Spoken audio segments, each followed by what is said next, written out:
Welcome to the National Women's Fitness Academy podcast. We're here to talk about women's health, female hormones, body image, and all things health and fitness.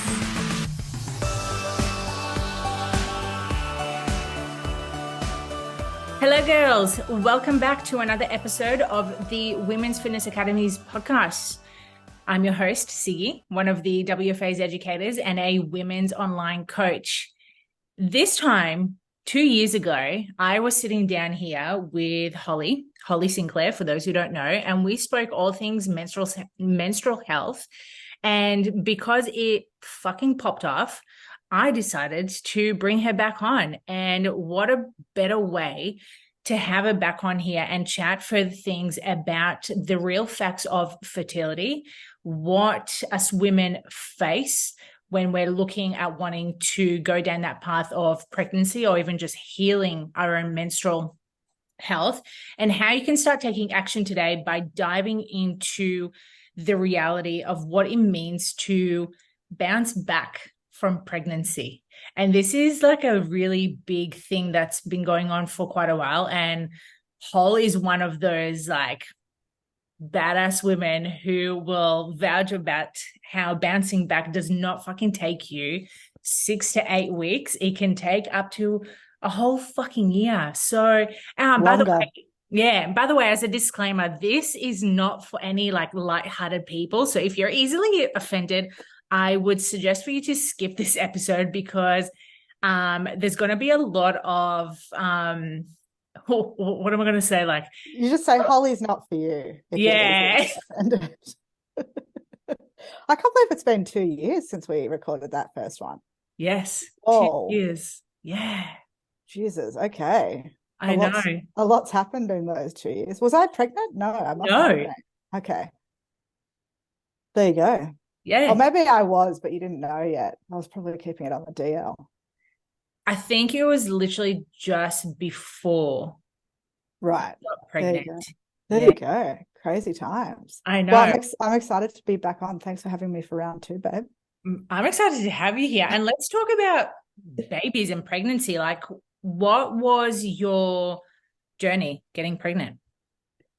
Well, I mean, I for those who want to really understand better, I obviously have my own podcast where I do a solo cast on my pregnancy. But I mean, for those who follow me, I obviously work in the preconceptive space, the fertility space. Once you are pregnant, that's not my arena.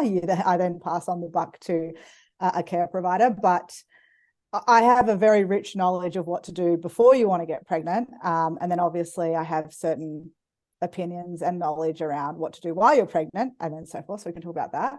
But what I did to get pregnant. So my husband and I were obviously, we'd just gotten married and we were very keen to conceive. So I guess you could call it a conscious conception, which I don't know if I mentioned this on the last podcast. I probably didn't, but him and I had terminations previously, years and years ago, because we just weren't ready to be parents. And I definitely, having had experienced accidental pregnancies and not going through with them, but then years later consciously conceiving, it's such a different energetic like zone that you're in, because, and I don't know like if you've ever had this experience or people listening, but when you have an accidental pregnancy, even if it's with somebody that you really adore and love, I think because it's like, fuck, like this is not what I planned at all. You get this like instant negative wave of emotions over you. And then all the fears and doubts start to creep in, like, I can't do this now. What am I going to do? Who am I going to turn to? Like, you know, it's not a nice first way to find out you're pregnant, but when you're consciously conceiving, it's so nice when you get that pregnancy test because it's everything that you're hoping for and trying for.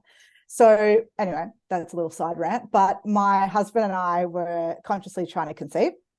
And we were doing, you know, follicular genesis, which is the life cycle of your eggs, and then spermatogenesis, which is the life cycle of sperm. Thereabouts equals a 3-month life cycle for both of them. Sperm's a bit less than eggs, but let's just say 3 months. So, you know, an absolute minimum, him and I were taking our supplements and eating really clean. And, we even went as far as to do like traumatic timeline therapy to make sure our nervous systems were in check. All of these different things, we were basically priming our bodies to be the best versions of themselves before conceiving. Mm-hmm. And then we started actively trying. I think we did active preconception for 4 months. But mind you, him and I live a very healthy lifestyle. So I guess you could kind of always say we're in preconceptive mode, bar these specific supplements that we were taking. But and then we started trying, and it actually took us 4 months to conceive, which was a humbling experience for me. And, something that I say to my clients now who are in that sort of actively trying to conceive phase, statistically speaking, 30% of healthy couples will conceive in their first month. 75% of healthy couples will conceive in the first 6 months, and then 90% will conceive in the first 12 months of trying. So really, and then within each month, you only have a 20% chance of conception. So really, like that 1 to 6 month period, I always say to clients, it's totally normal for it to take up to 6 months, even up to 12 months, if you're looking at the statistics. But for myself, I was like, what the fuck is going on? It was a good experience for me to have, though, because now I can relate to my clients a lot more. I can be a lot more empathetic when they're going through that. And then, we conceived on the 4th month. And I had what's called a wild pregnancy. So I didn't have any testing done, didn't have any scans, nothing like that. Had a private midwife, so I did all of my antenatal care at home, which was amazing. Birth didn't go the way that I wanted, but that's okay. That's a whole nother podcast. But if you want to learn more about that, I guess you can listen to my solo cast on it. But yeah, that's sort of the story of my preconception and pregnancy. I want to dive into the preconception side of things, because you mentioned the statuses of how long it actually takes for couples to conceive. And you also mentioned about the traumatic timeline.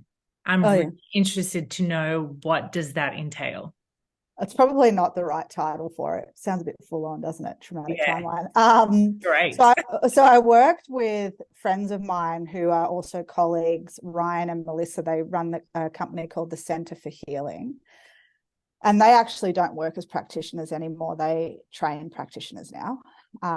But I guess it's their trademarked approach. So I'm definitely not going to do this justice. But it's kind of this combination of a timeline therapy is when you go back into the memories and into the trauma via your memory. And you have to do that with a facilitator. And you go back into it. And the idea is that you basically deal with it and then it's gone. So timeline therapy is all about like going back into the past, or you can go into the future, either or, depending on where you feel like you want to go in the session. And I had 2 sessions. The first one, both I did with Melissa. The first one, we went back into some traumas of mine as a kid and released those. And then the second session, we actually did forward timeline therapy. And like I met Ted in this session. And so that was really like a beautiful experience as well. And the whole premise of it is to prime and get my nervous system into a really good position, because I don't want to carry any level of like intergenerational traumas through to my children, and neither did my husband. And so much of that we can control before we even bring a soul into this world. So that's kind of what it was. They use like binaural beats in the session, meditation. They help guide you through the trauma. They help you sit with the trauma. They use a lot of like breath work in the session. So yeah, I guess it's kind of like a mixture of hypnotherapy, meditation, counseling, maybe. I guess that's what I could say. But that's why we did it. It's more to avoid that intergenerational transfer of trauma. And it's interesting that we're covering this right now, because not long ago I was looking into research around this, and there's like always a certain degree of how much they're going to carry from our traumas and how much they're not. But by doing that work, do you think that level of where Ted is at right now, that work has helped? Well, we get 2 comments on TED by everyone. The first one is, wow, he's a redhead. Everybody says that to us. We're like, we fucking know. We can see him. It's obvious. It's pretty obvious. And the second one is, wow, he's so chill. Like every single person who interacts with him says that about him. And whether that's because of how I was during my pregnancy or because of the work I did before my pregnancy, I don't know.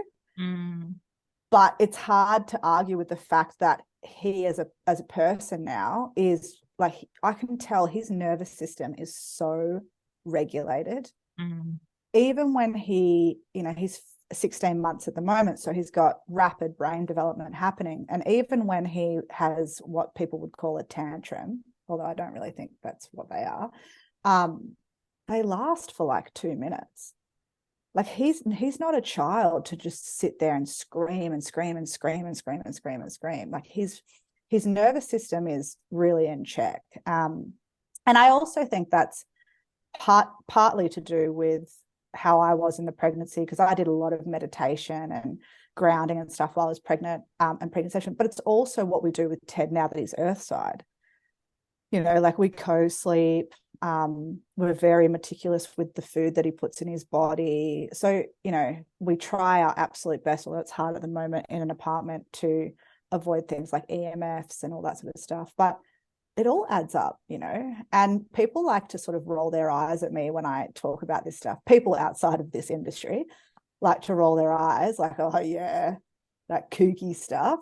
But like I look at Ted, my son, and then I compare him to other children his age who I know those parents didn't do any preconceptive work or anything. And it's like night and day.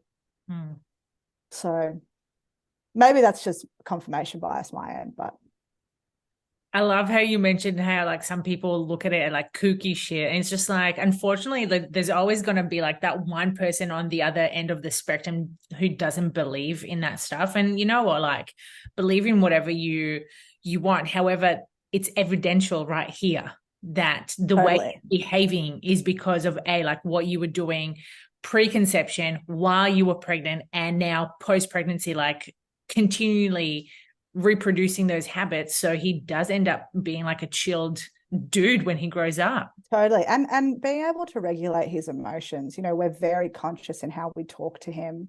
I mean, we really, things come out because they're just so ingrained, but we try to not even say things like good boy or good work, because we don't want to reinforce judgment. We would prefer to support his efforts. So we'll often say things like, what a great effort you just did at building that block tower or whatever. So we are super, super conscious, even on those micro things, that of course that's going to carry over into how he feels about himself, his own self-worth, and then that spills over into his nervous system and his emotional well-being. So you would hope that then as an adult, he's not your standard bloke that all us women have to deal with. Yeah, that really have to deal with. Yeah, that really just have a shit ton of childhood trauma they've never worked through. So yeah, it's so interesting. I love how we got from like pregnancy to like the men in today's society. Obviously, it's not all men, majority. It's a lot. It's a lot of women though as well, right? 100%. So most people's capacity to self-regulate is really poor, really, really poor. And even people within our industry who are incredibly academically smart and intellectual and know a lot about, say, the microbiome or, hormone pathways or whatever, but their capacity to self-regulate when they're emotionally triggered is really, really poor. So I think in general as a society we need to get better at that, because ultimately that's where that's like that's where this next generation is going to really struggle, in my opinion. And there's a lot of contributing factors to why our self-awareness or our consciousness is poor. I don't think it's all to do with meditation and how we talk to each other, although that plays a really big role, but it's pretty hard to have a healthy level of consciousness and awareness if you're chowing down gluten, sucking on a vape, living in a moldy house, you know, because your brain's inflamed. So we have to take, like, I hate this word, holistic. I hate that word because it's so overused, but we have to really take a holistic approach to how we're treating ourselves or how we're showing up for our children, because so much of this can be circumvented if you're just aware of what to do to support people's emotional well-being, you know. Yeah, definitely. It takes me back to when I was in my 20s and I did not know how to self-regulate myself at all. When I was angry, I would like either scream or like knock the door out or like go smoking and go partying, take drugs.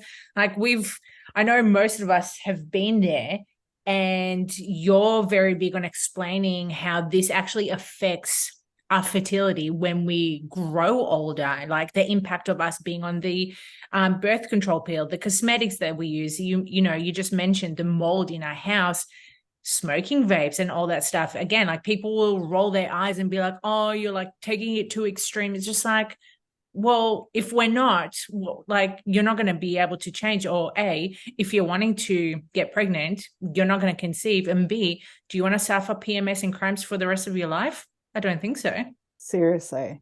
Well, a good example of like people rolling their eyes and saying you're taking it too extreme. Not an example, but, you know, a good thing to think about if you are one of those people is when somebody is like 50 or 60 or maybe even younger now, I'd probably say younger now, and they get a cancer diagnosis. Do you know how many fucking red flags you have ignored before you get a cancer diagnosis? Do you know how many red flags you've ignored before you get told you're infertile? Hundreds. You know, so people can, you know, turn their nose up at people like me or laugh at people like me for taking things too seriously. But I don't want to be in that statistics where it's like, oh, well, yeah, I'm 62. Oh, yeah, I've got breast cancer. Oh, yeah, 1 in 2. It's like, no. This is why it's important to take these things seriously. You know, I wish I had been taking it seriously, like you just said, when I was in my 20s or when I was a teenager, because I was the same as you. I was out partying and doing all that stupid shit. But yeah, it's like, all right. And then people just get into this like really big victim consciousness when they do get that diagnosis. And there's like no personal responsibility taken at all. And then it's all about outsourcing. So, oh, I've got this disease, I've got this problem, who can fix me? But like, you need to be the one to fix you, right? And so that's also a tone that people don't, I mean, a lot of people appreciate that I take, but a lot of people get a little bit like, I guess, triggered or like guarded when I take that tone with them, because it does require you to step away from that victim consciousness and take full responsibility for what's happening to you right in this moment. And the infertility, we'll call it fertility challenges, because the infertility term is not very nice, but the fertility space is just absolutely fucked up. Like the fact that 1 in 6 couples will seek out IVF now, and 1 in 25 children are born via IVF, and those numbers only continue to get smaller. Like, so we're moving towards more of a 1 in 5, 1 in 4 couples. I mean, what the fuck does that say about our health as a species? And it's not a very popular opinion, but our number one biological job is to reproduce. That's it. That's the only way our species survives.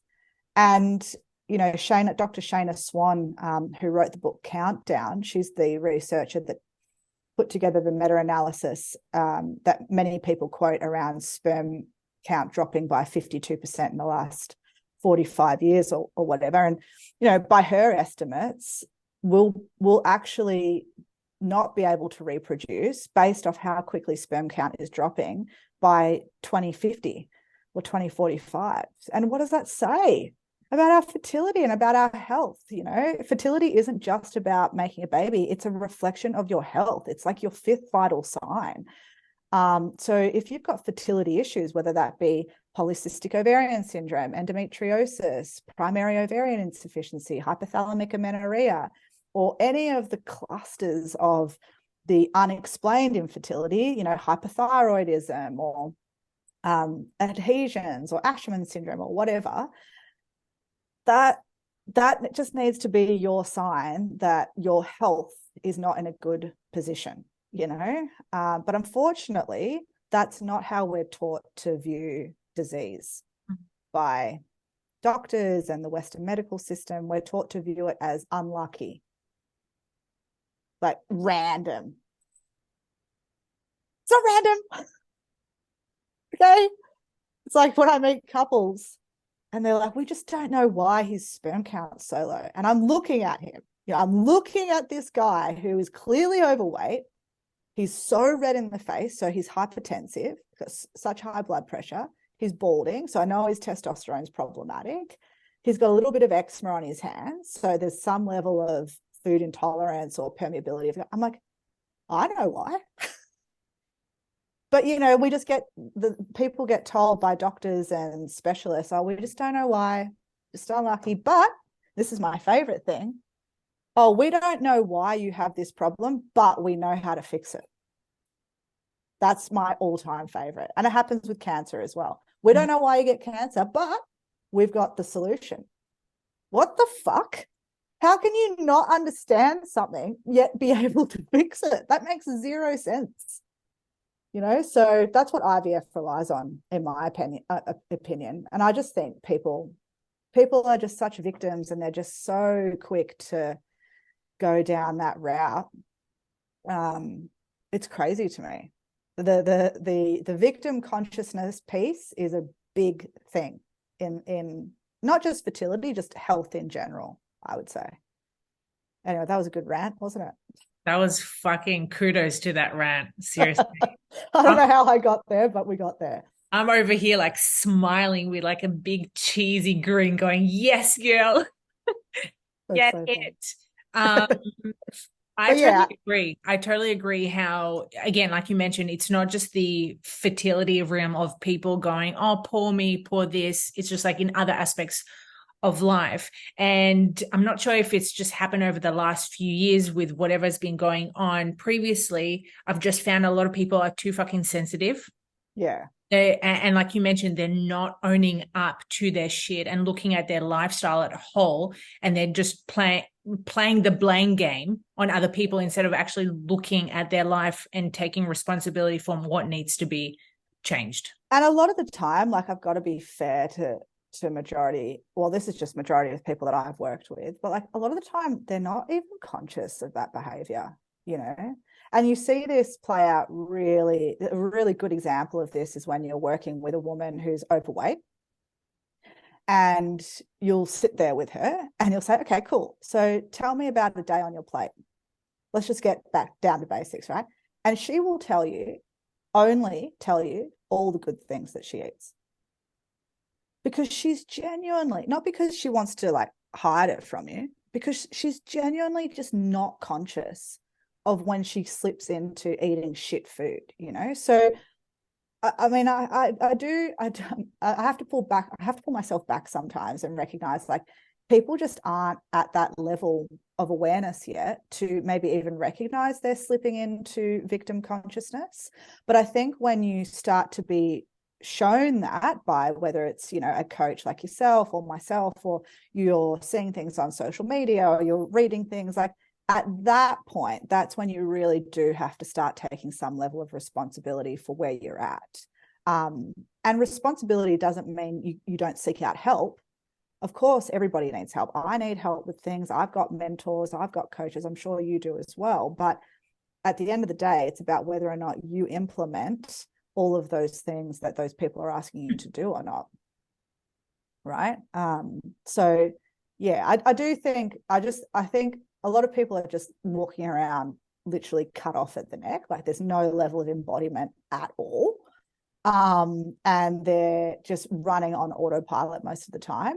But yeah, whether that's because we've gotten them there through society and the way that we feed people, and I could really go down a conspiracy here, the way that we feed people and spray our food and shove EMFs in everybody's face, and we're saturated in Wi-Fi, and maybe that's why our brains don't work very well and our consciousness doesn't work very well. I don't know.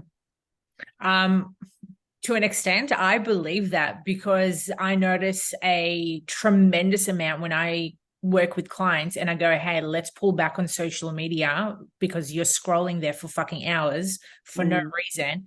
How about you go outside, get some sunshine? How about you go for a cold shower? How about you meditate for 2 minutes instead of scrolling on Netflix trying to figure out the next movie that you want to watch? And that change, just like in that instant minute or like 5 minutes, it just takes them to another level going, cool, I want more of this. What more can I do? Totally. And like, that's always a good question if you're a coach listening to this podcast, because the thing you'll hear a lot of the time from clients is like, I just don't have enough time. Like I don't have enough time to get to the gym 4 times a week or whatever. Get them to pull out their phone and show you their weekly screen time average. Because the average is 5.5 hours. So you've got fucking time. It's just going into your scrolling at the moment. But you're right. I mean, one thing, when we had TED, we used to have this really bad habit of checking our phones first thing in the morning. And then when we had TED, I was like, absolutely no way. Like the phones can't even be in the room, because that cannot be what he sees us do for the first 30 seconds of waking. And now neither of us touch our phones for the first 30 minutes, which doesn't sound like a lot, but it's like a game changer for how we feel every day. We get up, we have natural light, we don't put on any lights in the house, we just go to the balcony, we just wake up slowly and normally in alignment with natural circadian rhythms. And yeah, like it changes the way that I feel during the day, my mood, how I react to people, all of those sorts of things. So social media definitely plays a big role. 100%. And there's research, can't remember if it was like a certain meta-analysis that I was looking at, and they were comparing 2 different groups. One group where they checked their phones first thing in the morning, and where there was Instagram or Facebook and they were scrolling, they were doing that for the rest of the day, where those people who had half an hour away from their phones upon waking up didn't even check their phones as regularly as the other group. Wow. I'm not surprised by that, because you're starting your day with a massive dopamine hit on the phone. Yeah. Wow, that's interesting. Yeah, so you're constantly wanting that fucking hit. So it's like, no wonder people are just walking around consciousless, because they're too busy on their fucking phones. Yeah, wow. Okay, there you go. Wild. Anyway, good fucking rant, but back to the IVF side of things, because I literally had a conversation about this with a girlfriend of mine. Not that I'm looking at conceiving anytime soon. However, we came down on this conversation because we know a few people who are going down that path of IVF because they can't conceive due to, professionals were telling them that. Mm-hmm. And I abruptly said that I will probably never go down that route. Like if unfortunately, touch wood, if there was a case where I couldn't conceive naturally, I don't think I would go down that route of going to IVF due to everything that I see now, how it's so like, I don't know, I just feel it's like an added stress onto the woman and the man to have to conceive a baby. I don't know. That's just my opinion. Well, it's very in vogue to do IVF, It's like, you got to question why all these big influencers are constantly... They're getting paid for it. Well, you'll never know, but I would definitely question it. There's a lot of virtue signaling going on with IVF, that's for sure. I mean, I think I'm the same as you. Like when we were on our 3rd month of trying to conceive, I was spiraling, and saying, oh, well, that's it, is what it is. Like, we'll look for adoption if that's the case. But this is just how fucked up women are when they're on their third month of trying to conceive. I'm the same as you. I wouldn't go down that route just purely because of what I know. But to challenge what you just said, which was, if I couldn't conceive naturally, there's always a reason. Mm. So if you can't conceive, the question is why? Not just, oh, well, I can't conceive, there is always a reason. And those reasons are sometimes not what we want to hear. And that's where it can get really challenging. Sometimes the reason is that you're not genetically paired with your partner. There's genes that, like, there's DQ alpha, which is something that should be tested by IVF, in early days, but it's not. And that's basically like a mispairing with the partner that you've chosen. You're not going to get pregnant with that person. It's not going to happen. That isn't something that a lot of people want to hear. But that doesn't mean that you can't conceive. It just means that you might not be able to conceive with the partner that you're trying to conceive with.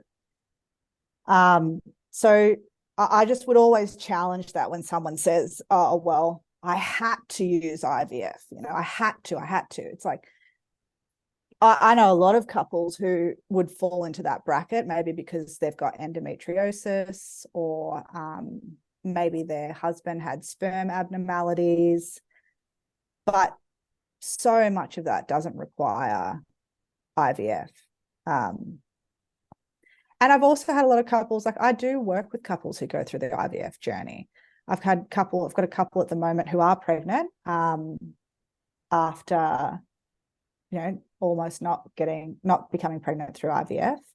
But they worked with me to improve their overall health before going through that journey. So I think whether or not you're going to choose that is one thing. But if you do end up going through the IVF process, you still need to get healthy. You still need to have a preconception period. And that actually has been shown in research to influence the outcome of IVF. So the healthier your egg, the higher the chance of success with IVF. So one of my biggest gripes in the IVF space is the egg freezing conversation, because I really think that, above anything, is such a capitalistic situation. I mean, there are obviously scenarios where women might be going through chemotherapy at an early age. But then again, my question would be, why have you got cancer? But anyway, we won't go down that rabbit hole. But say, she gets diagnosed with ovarian cancer at 25. In that situation, I understand the egg freezing conversation, but the sheer level of women that are just like, it's like cattle lining up to get their eggs frozen at 29, 30, 31, all because they've run one blood test and their AMH levels are low. Like, what? And nobody's stepping in saying, oh, I don't think this is a good idea. Like, why don't you just wait a little bit? A lot of people don't understand that there's so many consequences to going through IVF. We don't know what these hormones do to your body long term. In fact, there is research to show that cancer rates are much higher in women who have gone through IVF, which would make sense, because if you inject synthetic hormones into your body for months on end, that's going to have an impact at some point. So why? And we also are still in the infancy of only understanding the health outcomes of the baby if you go through IVF, which, it's not looking great. Like, there are higher rates of childhood leukemias and autoimmune disorders and so forth in children who are IVF children. So why would you choose that? Like, if there's an opportunity to actually just conceive naturally, it's crazy to me. And then a lot of women are also told at 35. I mean, I had a woman the other day start working with me. She's 38 and was thinking about freezing her eggs. And I've had this conversation with many clients, and I'm not afraid to have it. If you're 38 why are you freezing your eggs? Have a baby. Like, sorry, but there is somewhat of a biological window, although I think chronological age is more important, but there is a point where you're not going to be able to conceive because you'll go through menopause, right? So, and that's anywhere nearing that sort of 40 window. So at 38, 39 years old, why the fuck are you freezing your eggs? It's going to take you 6 to 8 months maybe to acquire the amount of eggs needed in order to have one live birth. Now, don't quote me on these numbers, but I think it's around, you need 20 frozen eggs in order to have one live birth, give or take. And that number will change depending on what age cohort you're in.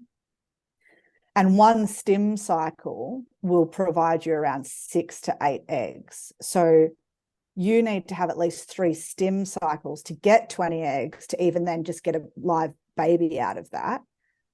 So that's 6 months, let's say, 4 to 6 months of synthetic hormones being injected into your body, so much medicine.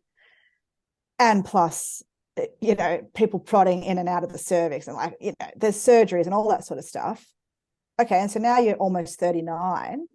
So when are you going to have this kid? Well, you're going to put the the embryo back in at 40? Is that the plan here? So why don't you just fucking have a kid? Like, so I think that's criminal. I think that women who are 38, 39, 40 going to these clinics saying, I want to freeze my eggs, they shouldn't be allowed to do that. That's my opinion. They should be supported in the process of actually becoming a mother. It's a huge percentage of eggs that don't get used. It's over 60%. Wow. Yeah. It's quite, I want to say 69%, but it's a huge percentage of eggs. So then you've got all these women who have spent, I don't know, $20,000, $30,000, $40,000 at 32, 33, 34, freezing their eggs because, you know, that's the guarantee, which it's not a guarantee at all, who then don't even use them. Like, what? And then, like, what industry would that be acceptable where you just outlay 40 grand and don't get any return on investment? What the fuck? You know, it's just, and we just accept this. We've just accepted it. It's crazy. It is so crazy to me, the whole egg freezing conversation. So, and a lot of women don't understand, if you egg freeze, you then still have to go through IVF to get that baby or that potential embryo back in.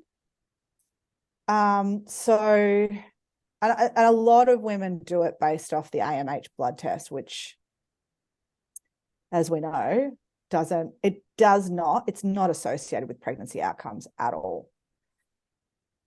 So if you have a low AMH, okay, so what?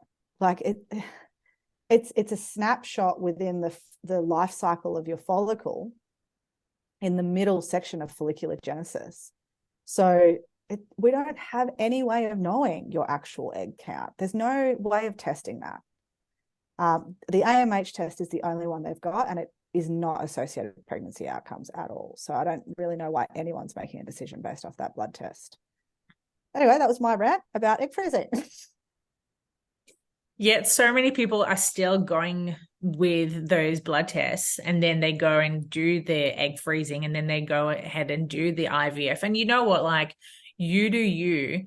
However, as you mentioned, like, if your health is not optimal and you're just going in blindly going, yeah, I'm just going to freeze my eggs, yeah, I'm just going to go IVF, it's just like you're going about it the wrong way. Yeah, totally. I just wish that people would just go, okay, take a breath. What's actually going on here? Right? And maybe this is because I have a high level of knowledge in this space. So maybe this is like a little bit of arrogance, but I don't understand why people rush to get these tests done in the first place. Like, I don't get really any testing done on myself. I don't need to know my AMH level. I don't care. I know I'm healthy. I chart my cycle. I can see that I'm ovulating. Like, why do I care about my AMH level? So we're very keen to like get all these labs and be pathologized. You know, we love being pathologized, but you don't need to be pathologized. How about you just take a breath, really sit with yourself and like drop into your intuition and be like, okay, what do I need to do in order to achieve this goal of motherhood? Where are my shortcomings? Is it my food? Is it my overall health status? Is it that I don't sleep enough? Is it that I'm with a partner I actually don't want to have a baby with? That's a big one.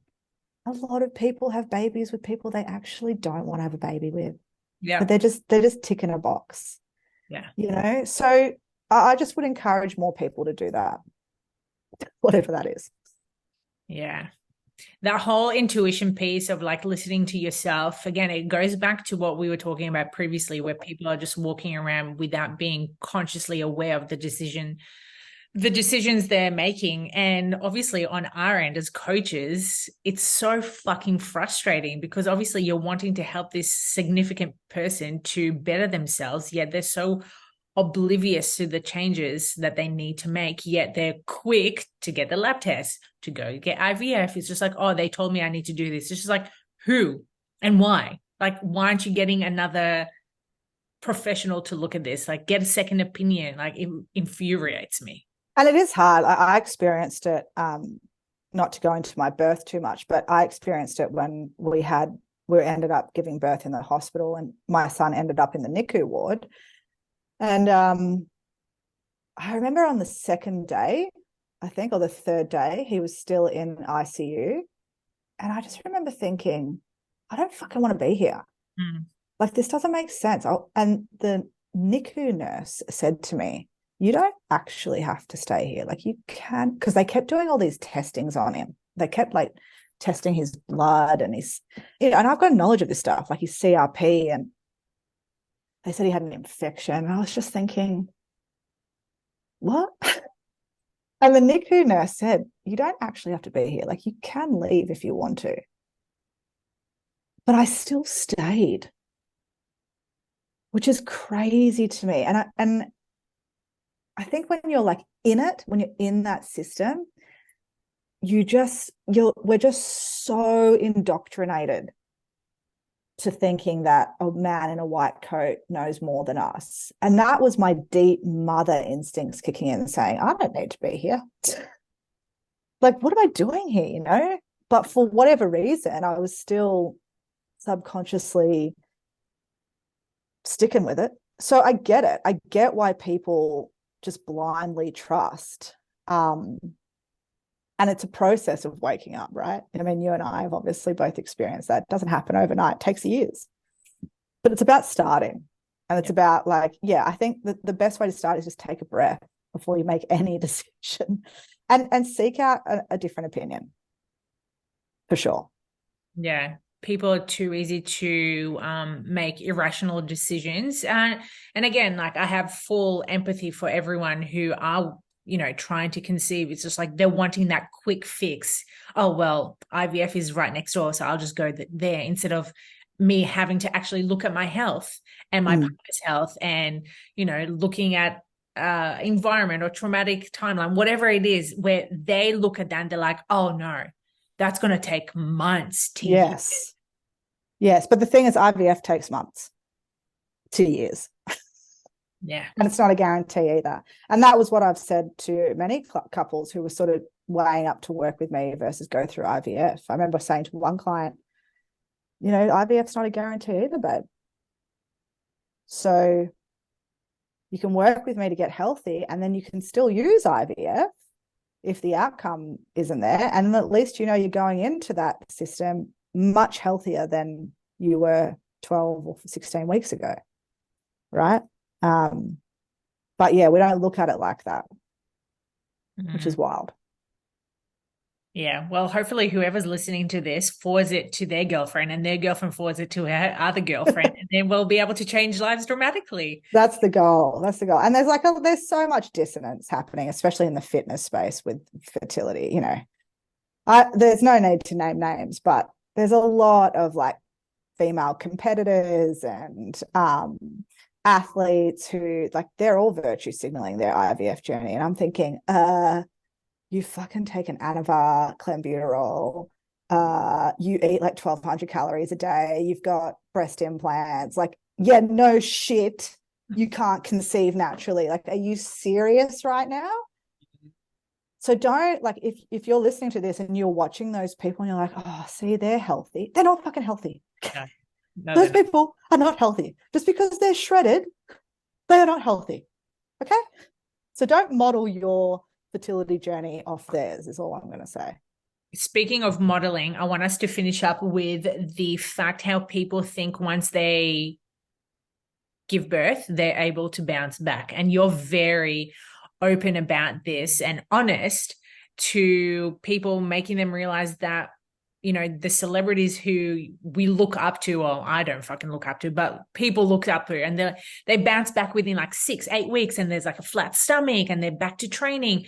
And then you have women in, you know, the general population who don't take 6 to 8 weeks. Sometimes it takes them 2 fucking years or never. For sure. Well, yeah, I mean, there's definitely a disrespect for the fact that you've gone from a maiden to a mother. So that's the first thing. Because of how society is, we don't actually honor that transformation. We just expect to maintain a body of a maiden. It's like, no, you're a mother now. Your body is going to change. But you see it play out mostly in people's postpartum experiences. So you've got postpartum depression, which is a big problem, severe hair loss, postpartum hair loss, you know, poor milk supply. And that, I'm telling you, so much of that is a reflection of you just not supporting your health. Like, from a preconceptive standpoint, then while you're pregnant, and then trying to bounce back, your body needs minerals, it needs nutrients, it needs all of these things to provide for your newborn baby. So if your milk is drying up, or your milk supply is tanking, or maybe you've got really bad postpartum hair loss, like, that's not random. That's a reflection of your health. That's a reflection of your mineral status and your nutrients and your hormones and so forth. So, you know, you really don't want to fall into that bounce back culture solely just to make sure that your health stays in check. But they do say it takes 12 months for your organs to go fully back into place, and then 18 months for your whole body to be back to where it was at pre-pregnancy. So, I mean, really, anything less than 18 months is a bit silly, and you put yourself at a lot of risk. So you see a lot of women postpartum at maybe the 6-8 week mark going back into like crazy training, like, you know, F45s and all that, lots of plyometric and all that sort of training. Like, you've had your abs have been separated, your like pelvic floor is like pretty weak, especially if you've had a traumatic vaginal birth. Like, so you've got to recognize that your body is not in a position to be doing those things. And then if you ignore that and you just keep pushing through, this is where you're going to have lifelong issues like incontinence and a weak pelvic floor and like a high posterior tilt and all of that sort of stuff. That's going to be an ongoing issue for you.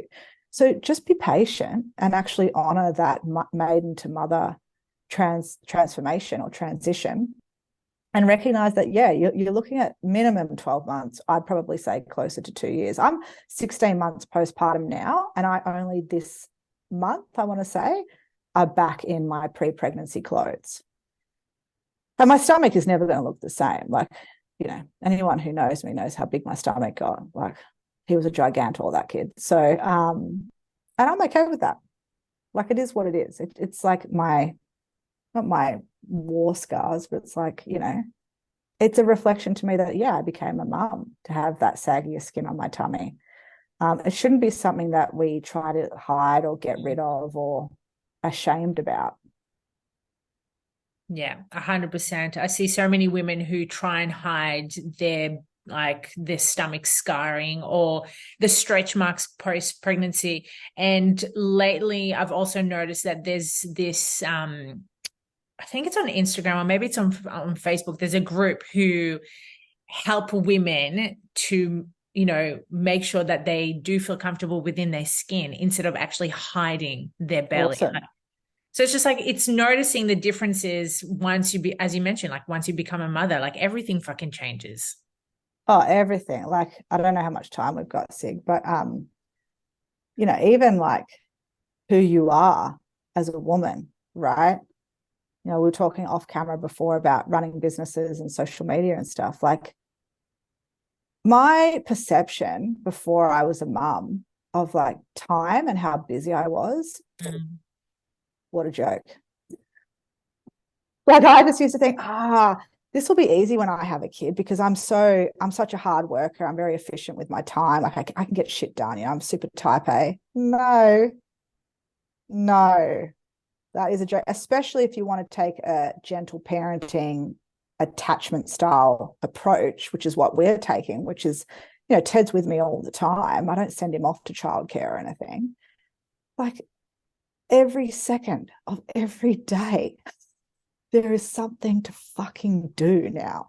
You know, like I had half an hour before this podcast, my mum took him out to the park for me. It's like, all right, I've got to fold all the laundry. I've got to put the new laundry on. I've got to stack the dishwasher. It's like you don't rest, you know? So yeah, it's not just about your body. It's like every aspect of you will change becoming a mother. And you have to be very mentally prepared for that. You can be, you know, as prepared as possible. No one can really prepare you. But if you're not healthy going into that, you're really going to struggle.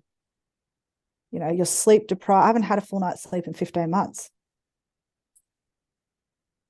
But a lot of people, that might break them. That's where their mood comes into it or whatever. But because I prioritize supplements and nourishment and having enough calories, like I'm okay. Like I can manage it all right. But a lot of women, most women don't do that, which is such a big problem, you know? And then it ripples into how you talk to your kids because they're fucking testing you and you're tired and now you're yelling at them and then you're like, oh my God, their nervous system's fucked. And then you're like, start thinking about yourself, you know, so it's like this huge ripple effect that can be circumvented if you just prioritized your health. Mm-hmm. Wild. Yeah, that's where you're able to change and break that cycle. Totally. It's making that big change. It's funny because like as you were talking about you being sleep deprived, I had a memory of my mum being like wildly tired. And I remember I said something when I was younger and she like fully cracked it and like literally have this vision in my head looking like seeing her face like fully screaming. And now when I think about it, I'm like, she was tired. She was just tired, man. You know, and back then, fortunately now, like, at least with my relationship, my husband and I, like, we don't have gender roles, you know. He cooks most of the night. It's like, yeah, I'll do like, it's very 50-50. But back then, like, women, gender roles were very obvious. So not only is your mum maybe working part-time, but also trying to be a full-time mum, and she's doing all of the domestic duties as well. Like, yeah, I'd be pissed off. You have a lot more humility for your parents, I think, when you become a parent yourself. So one day, babe, I'm sure you'll have that experience. Yeah, it'll be completely different. Like I'm already like consciously thinking, how can I ground them on a daily basis? Totally. Oh my God, babe, thank you so much for jumping on. I swear today's conversation was fucking elite. And I know a lot of the women are going to have to play this back and rethink their choices and start getting second opinions. And again, like for those who are wanting, I don't know, do you still take one-on-one clients? Yeah. So for those who are wanting further help with fertility, or if you have any fertility issues, like Hol is your fucking girl. Thanks, babe. Yeah, you can always reach me on Instagram at The Women's Series or just jump onto my website, thewomensseries.com. Yeah, love it. Thanks, Sig. Thank you, babe. Girls, if you enjoyed today's podcast, please make sure that you screenshot it, tag us at the Women's Fitness Academy. And then till next time, let's live a little bit healthily and consciously. And more fertile. And more fertile. Amen.